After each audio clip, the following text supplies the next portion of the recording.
ഏറെ വിവാദമായിക്കൊണ്ടിരിക്കുകയാണ് ഇപ്പോൾ ഒരു പ്രതിയുടെ ജയിൽ മോചനം എന്ന് പറയുന്നത്. ചെങ്ങന്നൂർ ഭാസ്കര കാരണവർ കൊലക്കേസ് പ്രതി ഷെറിനെ വഴിവിട്ട് സഹായിച്ചു സംസ്ഥാന സർക്കാർ എന്ന ആക്ഷേപം. ജയിൽ മോചനം സാധ്യമാക്കാൻ ആഭ്യന്തര വകുപ്പിൽ അടക്കം നീക്കം നടന്നത് ആശയങ്ങൾ ഉണ്ടാക്കുന്നുണ്ട്. നല്ല നടപ്പ് പൂർത്തീകരിച്ച നിരവധി കുറ്റവാളികൾ ജയിലിൽ ഉള്ളപ്പോഴാണ് സ്ഥിരം പ്രശ്നക്കാരിയായ ഷെറിന് സർക്കാർ സഹായം നൽകിയത്. എസ് ശാലിനി ചേരുന്നുണ്ട് വിവരങ്ങളുമായി. ശാലിനി, കഴിഞ്ഞ ദിവസം ജയിൽ ഉദ്യോഗസ്ഥർ പറഞ്ഞത് ഇത് തന്നെയാണ്. പുറത്തേക്ക് വന്ന മാധ്യമങ്ങളിലടക്കം പ്രതികരിച്ചത് ഇങ്ങനെ തന്നെയായിരുന്നു.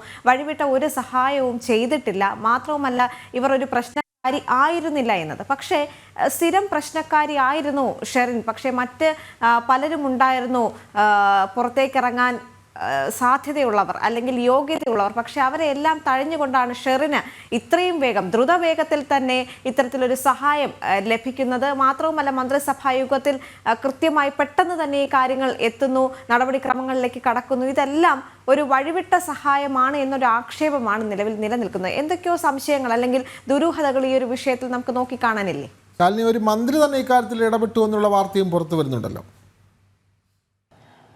ദേവിക, വിനോദ് സൂചിപ്പിച്ചതുപോലെ തന്നെയാണ് ഈ ഷാരോൺ വധക്കേസും തുടർന്ന് ഗ്രീഷ്മയുടെ കൊലക്കയറും ഒക്കെ ചർച്ച ചെയ്യപ്പെടുന്ന കേരളത്തിലാണ് ഇത്തരത്തിൽ അതിക്രൂരമായി ഒരു വയോധികനെ കൊലപ്പെടുത്തിയ കേസിലെ പ്രതിക്ക് വിടുതൽ നൽകാൻ അല്ലെങ്കിൽ പൂർണ്ണമായും അവരെ ജയിൽ മോചിതയാക്കാനുള്ള നടപടി സർക്കാർ സ്വീകരിക്കുന്നത് എന്നുള്ളതാണ് ഏറ്റവും ശ്രദ്ധേയമായിട്ടുള്ള കാര്യം. വിനോദ് സൂചിപ്പിച്ചതുപോലെ തന്നെയാണ് ഒരു മന്ത്രി അടക്കം CPM-ലുള്ള അല്ലെങ്കിൽ ഇടതുപക്ഷത്തിനോടൊപ്പമുള്ള ഒരു ഘടകകക്ഷി മന്ത്രി അടക്കമുള്ളവർ ഇതിന് ഇടപെടൽ നടത്തിയിട്ടുണ്ട് എന്നുള്ള ആരോപണം കൂടി ഈ മണിക്കൂറിൽ ശക്തമാവുകയും ചെയ്യുകയാണ്. കഴിഞ്ഞ ദിവസം രാത്രിയോടുകൂടി ചില ചാനൽ ചർച്ചകളിൽ കോൺഗ്രസ് നേതാവ് കൂടിയായ ജ്യോതികുമാർ ചാമക്കാല KB ഗണേഷ് കുമാറിന്റെ പേരും ഒപ്പം തന്നെ KB ഗണേഷ് കുമാറിന്റെ സന്തത സഹചാരി കൂടിയായ പ്രദീപ് അടക്കമുള്ളവരുടെ പേരുകൾ വെളിപ്പെടുത്തുന്ന സാഹചര്യം ഉണ്ടായിരുന്നു. പല ഘട്ടങ്ങളിലും പരോൾ അനുവദിച്ച സമയത്തൊക്കെ ജയിലിലെത്തി ഒപ്പിടാൻ അടക്കം സഹായമൊരുക്കിയത് മന്ത്രിയും മന്ത്രിയുടെ സഹായിയും ഒക്കെയാണ് എന്നുള്ള രീതിയിലുള്ള ആരോപണങ്ങൾ ഉയരുന്നുണ്ട്. ഇതിനെ നിഷേധിച്ചുകൊണ്ട് ഒരു രീതിയിലും KB ഗണേഷ് കുമാർ രംഗത്തെത്തിയിട്ടില്ല ഈ മണിക്കൂറിൽ എന്നുള്ളതും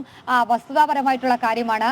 നിലവിൽ നമ്മൾ മനസ്സിലാക്കുന്നത് കഴിഞ്ഞ ദിവസം ചേർന്ന മന്ത്രിസഭാ യോഗത്തിലാണ് ഈ വിടുതൽ നൽകാൻ അല്ലെങ്കിൽ പൂർണ്ണമായും ജയിൽ മോചിതയാക്കാൻ ഷെറിനെ അനുവദിക്കണം എന്നുള്ളൊരു ശുപാർശ മന്ത്രിസഭാ യോഗം അംഗീകരിക്കുന്നത്. ശുപാർശ മാത്രമാണ് മന്ത്രിസഭാ യോഗം അംഗീകരിച്ചിട്ടുള്ളത്. പക്ഷേ ഈ ശുപാർശ രാജ്ഭവനിലേക്ക് എത്തുമ്പോൾ രാജ്ഭവൻ ഏത് തരത്തിലുള്ള നടപടി സ്വീകരിക്കുമെന്നുള്ളതാണ് അറിയേണ്ടത്. ഈ ശുപാർശയിൽ രാജ്ഭവൻ, പ്രത്യേകിച്ച് രാജ്ഭവനിൽ നിന്ന് ഗവർണർ ഒപ്പുവെച്ചാൽ മാത്രമായിരിക്കും ഔദ്യോഗികമായി അംഗീകരിക്കാൻ കഴിയുക. പക്ഷേ നിലവിലെ ഗവർണർ രാജേന്ദ്ര വിശ്വനാഥ് അർലേക്കർ ഈ വിഷയത്തിൽ വിശദമായ പഠനം നടത്തുമെന്നുള്ളതാണ് നമ്മൾ മനസ്സിലാക്കുന്നത്. പ്രത്യേകിച്ച് ഇത്തരത്തിൽ വിവാദങ്ങൾ ഉയർന്ന സാഹചര്യം വഴിവിട്ട് സർക്കാർ തലത്തിൽ ഇടപെടലുകൾ നടന്നു. ആഭ്യന്തര വകുപ്പ് ഒരു മാസത്തിനിടെ അടിയന്തരമായി ഫയൽ നീക്കം മന്ത്രിസഭാ യോഗത്തിൽ എത്തിച്ചതടക്കമുള്ള കാര്യങ്ങൾ ഗവർണറുടെ പക്കലേക്കും ശ്രദ്ധയിലേക്കും എത്തിയിട്ടുണ്ട്. സ്വാഭാവികമായും ഗവർണർ ഇക്കാര്യത്തിൽ വിശദമായ പരിശോധനകൾ നടത്തും. നിയമോപദേശം അടക്കം തേടിയതിനു ശേഷം മാത്രമായിരിക്കും ഇക്കാര്യത്തിൽ ഒരു അന്തിമ തീരുമാനത്തിലേക്ക് ഗവർണർ കടക്കുക എന്നുള്ളതാണ് നമ്മൾ മനസ്സിലാക്കുന്നത്. ഈ ഘട്ടത്തിലും നമ്മൾ മനസ്സിലാക്കുന്നത് ഈ വിവാദം ഉയർന്ന പശ്ചാത്തലത്തിൽ ഈ ഒരു ശുപാർശയിൽ ഗവർണർ ഒപ്പുവെക്കാൻ സാധ്യതയില്ല എന്നുള്ള സൂചനകൾ കൂടിയാണ് രാജ്ഭവനിൽ നിന്ന് നമുക്ക് ലഭ്യമായിക്കൊണ്ടിരിക്കുന്നത്. പ്രധാനമായും ഈ ഒരു ജാമ്യം അല്ലെങ്കിൽ വിടുതൽ നൽകുന്നതിൽ സർക്കാർ മുന്നോട്ട് വെച്ച അല്ലെങ്കിൽ കണ്ണൂർ വനിതാ ജയിലിലെ ഉപദേശക സമിതി അടക്കം മുന്നോട്ട് വെച്ച കാര്യമെന്നുള്ളത് ജയിലിൽ നല്ല നടപ്പ് നടത്തി അതുകൊണ്ട് 14 വർഷം പൂർത്തിയാക്കിയ ജീവപര്യന്തം ശിക്ഷ അനുഭവിക്കുന്ന ഷെറിന് മോചനം നൽകണം, ജയിൽ മോചനം നൽകണം എന്നുള്ളതാണ് ആഭ്യന്തര വകുപ്പിന്റെ മുൻപിലേക്ക് എത്തിയ ആ ഒരു നിർദ്ദേശം. ആ നിർദ്ദേശം എത്തുമ്പോഴും കൃത്യമായി ജയിലിൽ വലിയ രീതിയിലുള്ള പ്രശ്നങ്ങൾ ഉണ്ടാക്കിയ ഒരു വ്യക്തിയാണ് ഷെറിൻ എന്നുള്ളതാണ് വസ്തുതകൾ തെളിയിക്കുന്നത്. 2009 ഈ കേസിന് ആധാരമായ സംഭവം ഉണ്ടാകുന്നത്. 2009 നവംബർ 7-ാം തീയതി ചെങ്ങന്നൂരിലെ ഭാസ്കര കാരണവർ കൊല്ലപ്പെടുന്നു. അതിനുശേഷം പിറ്റേ വർഷം ജൂണിലാണ് ഈ കേസിന്റെ വിചാരണ നടപടികൾ പൂർത്തിയാക്കി തിരുവനന്തപുരം അട്ടക്കുളങ്ങര വനിതാ ജയിലിലേക്ക് ഷെറിൻ എത്തുകയും ചെയ്തത്. അവിടെ എത്തിയതിനു ശേഷം മൊബൈൽ ഫോൺ അടക്കം ഉപയോഗിച്ചു എന്നുള്ള ചില കാരണത്താൽ പ്രശ്നങ്ങൾ ഉണ്ടാകുന്നു. സഹതടവുകാരുമായും ഉദ്യോഗസ്ഥരുമായി പ്രശ്നങ്ങൾ ഉണ്ടാകുന്നു. തൊട്ടു പിന്നാലെ തിരുവനന്തപുരത്ത് തന്നെ നെട്ടുകാൽത്തേരി ജയിലിലേക്ക് ഇവരെ മാറ്റുന്നു. അവിടെ അടക്കം ചില പ്രശ്നങ്ങൾ ഇവർ ഉണ്ടാക്കി എന്നുള്ളതാണ് നമുക്ക് ഇവരുടെ ട്രാക്ക് റെക്കോർഡ് പരിശോധിക്കുമ്പോൾ മനസ്സിലാക്കാൻ സാധിക്കുന്നത്.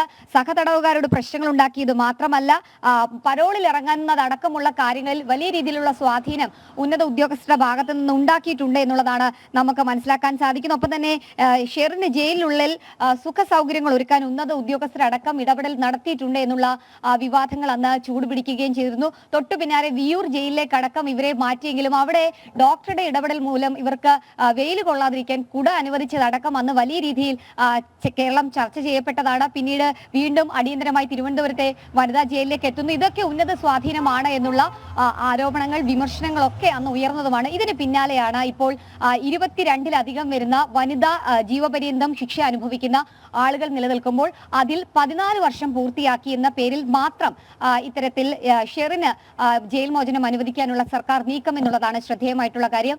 നിരവധി ആരോഗ്യ പ്രശ്നങ്ങളുള്ള പ്രായാധിക്യമുള്ള ജയിലിലെ കുറ്റവാളികൾ കഴിയുമ്പോഴാണ് അവരെ ഒന്നും പരിഗണിക്കാതെ ഈ ഷെറിനായിട്ടുള്ള ഇടപെടലുകൾ ഉണ്ടായിട്ടുള്ളത്. എന്തായാലും മന്ത്രി അടക്കമുള്ളവർ ഇക്കാര്യത്തിൽ ഇടപെട്ടിട്ടുണ്ട് എന്നുള്ള ആരോപണങ്ങൾ ഉയരുന്നുണ്ട്. പ്രത്യേകിച്ച് ഈ ബ്രൂവറി വിഷയത്തിലടക്കം ഈ CPM-ഉം ഇടതുമുന്നണിയും ഒക്കെ പ്രതിരോധത്തിലാകുന്ന സാഹചര്യത്തിൽ ഒരു ഘടകകക്ഷിയെ വെറുപ്പിച്ചുകൊണ്ട് മുന്നോട്ട് പോകേണ്ട എന്നൊരു നിലപാട് മുഖ്യമന്ത്രി സ്വീകരിച്ചിട്ടുണ്ട് എന്നുള്ളതാണ് നമ്മൾ മനസ്സിലാക്കുന്നത്. KB ഗണേഷ് കുമാർ അടക്കമുള്ളവർ കഴിഞ്ഞ ദിവസം ചേർന്ന മന്ത്രിസഭാ യോഗത്തിൽ മറ്റ് പ്രതികളെയോ അല്ലെങ്കിൽ മറ്റ് കുറ്റവാളികളോ സംരക്ഷിക്കുന്നതിനപ്പുറം ഷെറിന് സംരക്ഷണ കവചം മന്ത്രിസഭാ യോഗത്തിൽ ഉണ്ടാക്കിയിട്ടുണ്ട്. ആ കവചം തന്നെയാണ് ഈ ഒരു ശുപാർശയിലേക്ക് എത്തിയിട്ടുള്ളത് എന്നുള്ളതാണ് നമ്മൾ മനസ്സിലാക്കുന്നത്. എന്തായാലും ആ ശുപാർശ രാജ്ഭവൻ അംഗീകരിക്കുമോ, ഗവർണർ ഏത് തരത്തിലുള്ള നടപടി എടുക്കും, അതോ മകന്റെ അടുത്തേക്ക് ഷെറിന് അമേരിക്കയിലേക്ക് പറക്കാൻ കഴിയുമോ എന്നുള്ളതിൽ ഇനി നിർണായക തീരുമാനം വരേണ്ടത് രാജ്ഭവന്റെ ഭാഗത്തു നിന്നാണ്. രാജ്ഭവൻ ഇനി കൃത്യമായി രാജ്ഭവനിലേക്കാണ് ശ്രദ്ധ നമ്മൾ ഇനിയും കേന്ദ്രീകരിക്കേണ്ടത്. കാരണം രാജ്ഭവന്റെ ഭാഗത്തു നിന്ന് അനുമതി ഉണ്ടാകുമോ എന്നുള്ളതാണ്. ഈ 2009-ലെ കാരണവർ വധം നടത്തിയ ഷെറിൻ മുതൽ ഇങ്ങേയറ്റത്ത് ചെന്താമര വരെ എത്തി നിൽക്കുകയാണ് കേരളത്തിൻ്റെ ഒരു ക്രമസമാധാന നില, അല്ലേ? അതിൽ കൃത്യമായൊരു ആ വർഷം ഇത്ര കഴിഞ്ഞിട്ടും ആ ക്രൂരതയോ ഈ അത്തരത്തിലുള്ള കൊലപാതകങ്ങളോ ഒന്നും അവസാനിക്കുന്നില്ല എന്നുള്ളതാണ് കേരളത്തിൻ്റെ ചരിത്രം.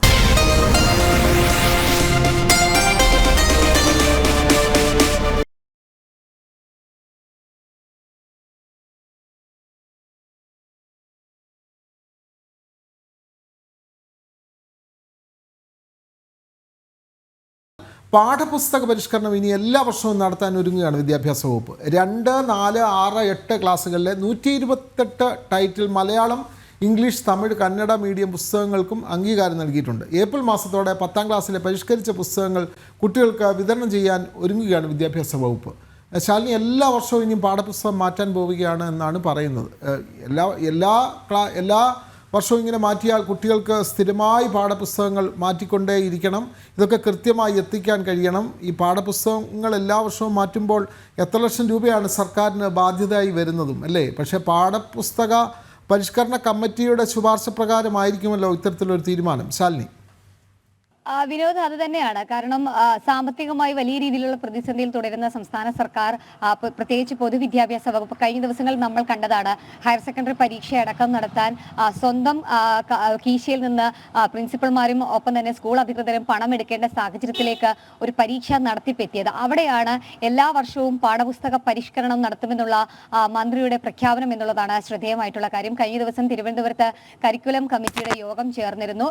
ചില ക്ലാസ്സുകളിലെ പാഠപുസ്തക അന്തിമ അംഗീകാരവുമായി ബന്ധപ്പെട്ടായിരുന്നു ഈ യോഗം ചേർന്നിട്ടുള്ളത്. ഈ യോഗത്തിലാണ് മന്ത്രി ഇത്തരത്തിലൊരു നിർദ്ദേശം വെച്ചിട്ടുള്ളത്. കാരണം വിദ്യാർത്ഥികൾ പുത്തൻ രീതിയിൽ മികവിന്റെ കേന്ദ്രങ്ങളിൽ പഠിക്കണം എന്നുള്ളൊരു ആഗ്രഹം അദ്ദേഹം പ്രകടിപ്പിച്ചതിന്റെ ഭാഗമായിട്ടാണ് ഇത്തരത്തിൽ എല്ലാ വർഷവും ഇനി പാഠപുസ്തകങ്ങൾ ക്രമീകരിക്കണം, ഒപ്പം തന്നെ അത് അച്ചടിച്ച് വിദ്യാർത്ഥികളിലേക്ക് എല്ലാ വർഷവും മെയ് മാസത്തോടു കൂടി, അതായത് അധ്യയനം തുടങ്ങുന്നതിന് മുൻപ് തന്നെ വിദ്യാർത്ഥികളിലേക്ക് എത്തിക്കണം എന്നുള്ളത് മന്ത്രി പറഞ്ഞിട്ടുള്ളത്. അതിൽ ഏറ്റവും പ്രധാനപ്പെട്ട കാര്യം, കഴിഞ്ഞ ദിവസം ചേർന്ന കരിക്കുലം കമ്മിറ്റി യോഗത്തിൽ 2, 4, 6, 8 ക്ലാസ്സുകളിലെ 128 ടൈറ്റിൽ, ഒപ്പം തന്നെ മലയാളം, ഇംഗ്ലീഷ്, കന്നഡ, തമിഴ് മീഡിയം പാഠപുസ്തകങ്ങൾക്കാണ് ഔദ്യോഗികമായ അംഗീകാരം നൽകിയിട്ടുള്ളത്. 10ാം ക്ലാസ്സിലെ 77 ടൈറ്റിൽ പാഠപുസ്തകങ്ങൾക്ക് കഴിഞ്ഞ മാസം ചേർന്ന കരിക്കുലം കമ്മിറ്റി യോഗത്തിൽ ധാരണയാവുകയും ചെയ്തിരുന്നു. ഏപ്രിൽ മാസത്തോടെ പരിഷ്കരിച്ച 10ാം ക്ലാസ്സിലെ പുസ്തകങ്ങൾ വിതരണം ചെയ്യാൻ കഴിയുമെന്നുള്ളതാണ് വിദ്യാഭ്യാസ വകുപ്പ് പ്രതീക്ഷിക്കുന്നത്. എല്ലാ പാഠപുസ്തകങ്ങളും അച്ചടി പൂർത്തിയാക്കി ഏപ്രിൽ മാസം തന്നെ വിദ്യാർത്ഥികളിലേക്ക് എത്തിക്കുമെന്ന് വിദ്യാഭ്യാസ വകുപ്പ് പറയുമ്പോഴും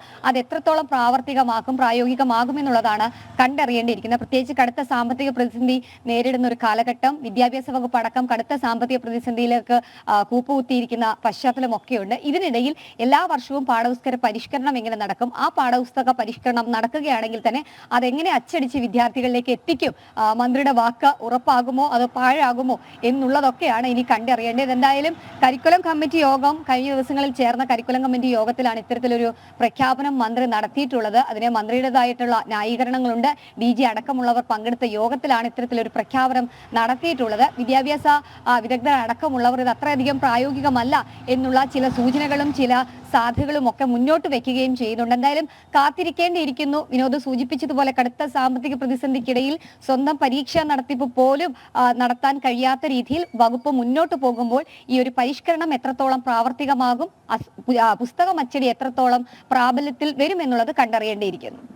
എല്ലാ വർഷവും പാഠപുസ്തകങ്ങൾ പരിഷ്കരിക്കാനുള്ള തീരുമാനം ഇത് വലിയ സാമ്പത്തിക ബാധ്യത തന്നെയാണ് സംസ്ഥാന ഇത്രത്തോളം വലിയൊരു സാമ്പത്തിക ബാധ്യത അല്ലെങ്കിൽ സാമ്പത്തിക പിരിമുറുക്കത്തിലൂടെയാണ് സംസ്ഥാന സർക്കാർ പല വകുപ്പുകളിലും കടന്നുപോയിക്കൊണ്ടിരിക്കുന്നത്. ആ ഒരു ഘട്ടത്തിൽ തന്നെ ഇത്തരത്തിലുള്ള തീരുമാനങ്ങൾ ക്ഷണിക്കുന്നത് എത്രത്തോളം സാമ്പത്തിക പിരിമുറുക്കം വർദ്ധിപ്പിക്കുമെന്നുള്ളതാണ് അല്ലേ? അത് മാത്രമല്ല ദേവിക, ഈ പാഠപുസ്തകം അച്ചടിക്കുന്ന അടക്കമുള്ള പേപ്പറുകൾ വാങ്ങുന്നതിൽ പോലും കോടിക്കണക്കിന് രൂപയുടെ അഴിമതി നടക്കുന്നു തുടങ്ങിയ വാർത്തകളും പുറത്തു വരുന്നുണ്ട്. അപ്പോഴാണ് പറയുന്നത് എല്ലാ വർഷവും നമുക്ക് പാഠപുസ്തകങ്ങൾ പരിഷ്കരിക്കാമെന്ന് പറയുന്നത്. ഇതിൻ്റെ പിന്നിലൊക്കെ എന്ത് ചേതോവികാരമാണ് എന്നുള്ളത് ഇനിയും തുടർ ദിവസങ്ങൾ വേണം കണ്ടറിയാൻ.